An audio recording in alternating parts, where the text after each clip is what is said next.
Today we'll discuss about this question. They have given that f and g are two integrable functions on AB.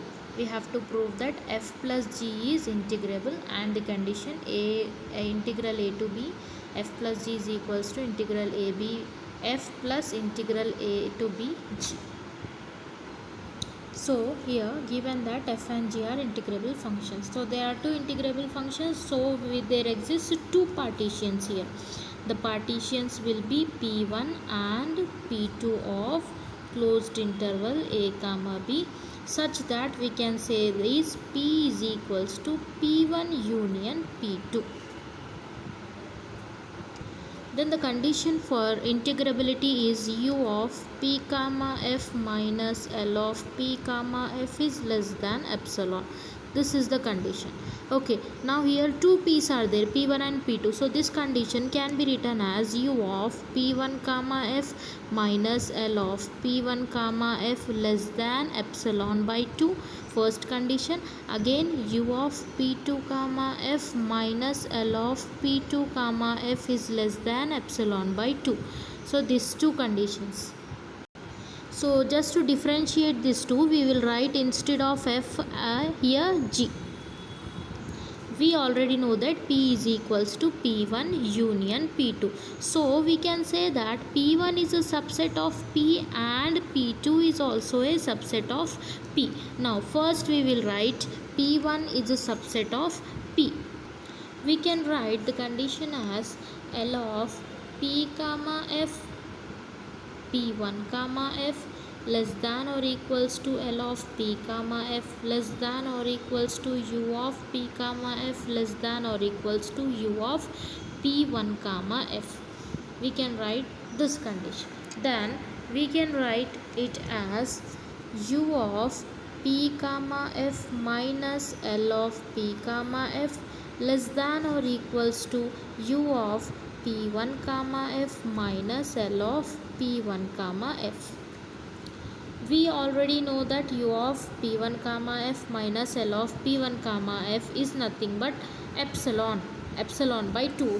Here we did u of p1 comma f minus L of p1 comma f is less than epsilon by 2. So we can write here as u of p comma f minus L of p comma f is less than, here we have written u of p1 comma f minus L of p1 comma f as epsilon by 2. We can say from equation number 1. Similarly, take p2 is a subset of p. So here we have taken p2 term as g. So we will write L of p2 comma g less than or equals to L of p comma g. Then less than or equals to u of p comma g less than or equals to u of p1 comma g. So now we can write it as u of p comma g minus L of p comma g is less than or equals to u of p2 comma g minus L of p2 comma g. Okay. So now you can see here u of p2 comma g minus L of p2 comma g, from the previous one we have written as epsilon by 2.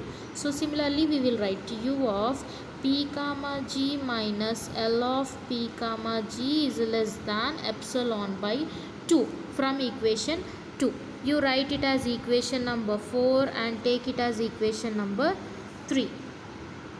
So next we can write from any subset S of AB from the properties of infimum, we can write, they have given f plus g we have to find. So we can write m of f plus g comma s greater than or equals to m of f comma s plus m of g comma s. So here m is a infimum number. Now you can write it as L of f plus g comma p, we have taken in the terms of p, is greater than or equals to L of p comma f plus L of g comma p. P comma g. Now you can change the sign, take L of p comma f plus g You can write f plus g comma p also, or maybe p comma f plus g also. Less than or equals to minus, I am changing, L of p comma f plus L of p comma g. Okay, similarly this is about low L. Now you have to write in the terms of u also, so you can write it as u of p comma f plus g is less than or equals to u of p comma f plus u of g comma p comma g. So from this 4 and 5 we can write in the combination as u of f plus g comma p minus L of f plus g comma p is less than or equals to, the main condition we are writing, u of p comma f minus L of p comma f is less than epsilon. This condition we have to prove, but in the question they gave f plus g, so that's why we are taking in terms of f plus g. So for this we can change it as, just now from here, from this both we can write it as u of p comma f plus g minus L of p comma f plus g is less than or equals to u of p comma f plus u of g comma p comma g minus L of p comma f plus L of p comma g. Okay, we have written.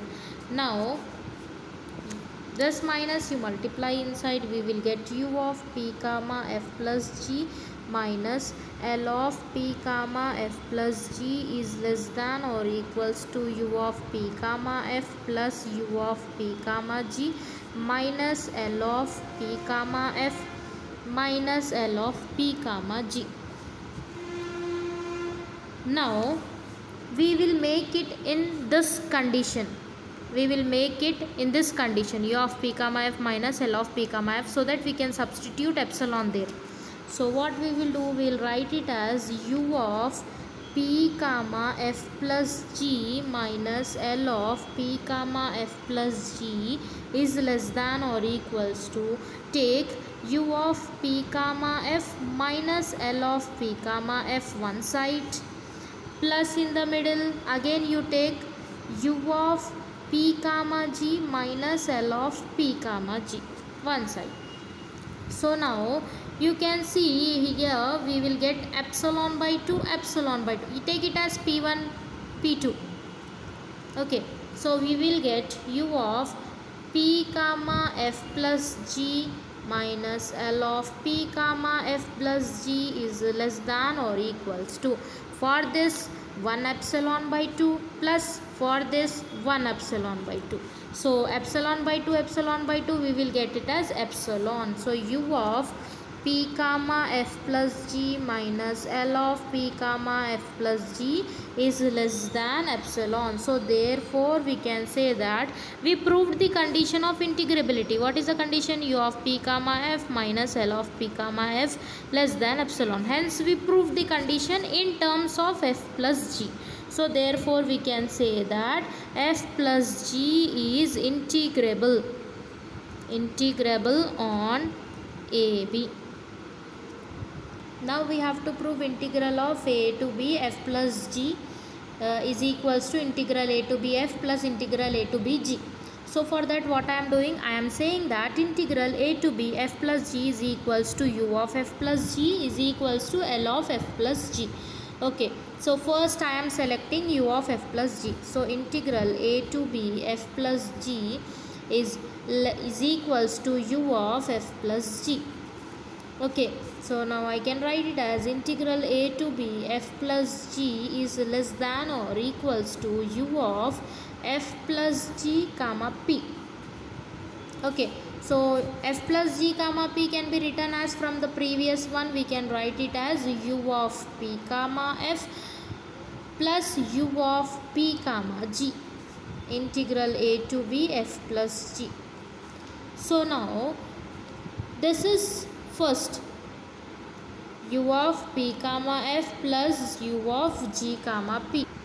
From the previous one we got u of p comma f plus g minus L of p comma f plus g less than epsilon. Okay, so we know that u of p comma f plus g is equals to u of p comma f plus u of p comma g, and we know L of p comma f plus g is equals to L of p comma f plus L of p comma g. Okay, so in the place of u of p comma f plus u of p comma g means this, we can write it as, by sending this side, we can write epsilon plus this term. Okay, integral a to b f plus g is less than or equals to, here u of p comma f plus u of p comma g means this term, if I am substituting the value of this term, I will send this term here. So I will get epsilon plus L of p comma f plus g. So I will get epsilon plus L of p comma f plus g. What is L of p comma f plus g value? We will substitute integral a to b f plus g less than or equals to epsilon plus L of p comma f plus L of p comma g. This L of p comma f plus L of p comma g in the integration form, we can write it as integral a to b f of g is less than or equals to epsilon plus integral a to b f plus integral a to b g f g. Okay, so keep it aside, take it as any equation. Okay, we have taken previously u of f plus g. Now you take L of f plus g. A to b f plus g is equals to L of f plus g. Okay, so now I can write it as integral a to b f plus g is greater than or equals to L of f plus g comma p. And now L of f plus g comma p can be written as integral a to b f plus g. It can be written as L of p comma f plus L of g comma f. Okay, L of p comma f, L of g comma f. So now from this condition, if I am taking L of p comma f plus g, so I can send this value here. I will get epsilon minus u of p comma f plus g. Here minus is there, so I will get here minus epsilon plus u of p comma g. So I will get here integral a to b f plus g is greater than u of p comma f plus u of g comma p comma g minus epsilon. Okay, so u of p comma f can be written as integral a to b f plus u of g comma x can be written as integral a to b g minus epsilon. Integral a to b f plus g is greater than, we are getting this value.